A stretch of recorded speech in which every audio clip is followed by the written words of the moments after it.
Good morning everyone! I'm Katja Park Vlog.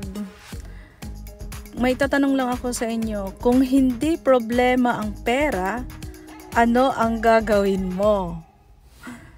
It does not mean that when you improve the quality of your life, money will reveal your true intentions and money will reveal your true priority.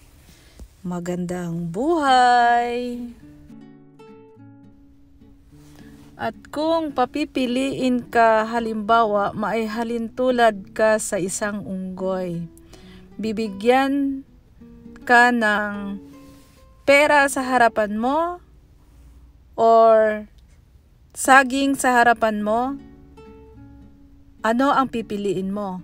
Siyempre, pag ikaw yung unggoy, ang pipiliin mo is yung banana kasi pang survival lang yon. Pero, ang hindi niya alam kasi na dapat ang pipiliin niya ay pera para makakabili siya ng maraming bananas. But, hindi niya naisip yon.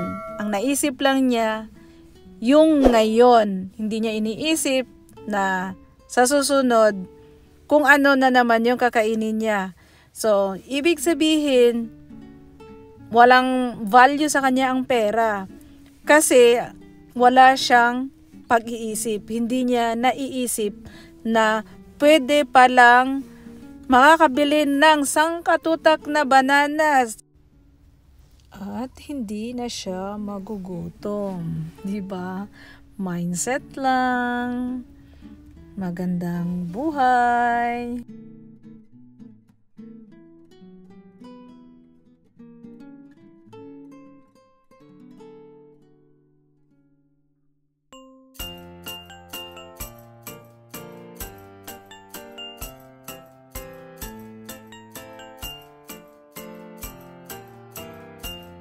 We wish you a Merry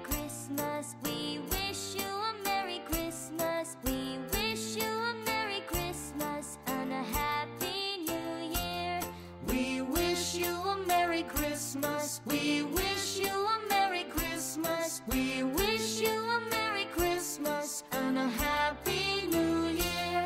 We wish you a Merry Christmas. We wish you a Merry Christmas. We wish you a Merry Christmas and a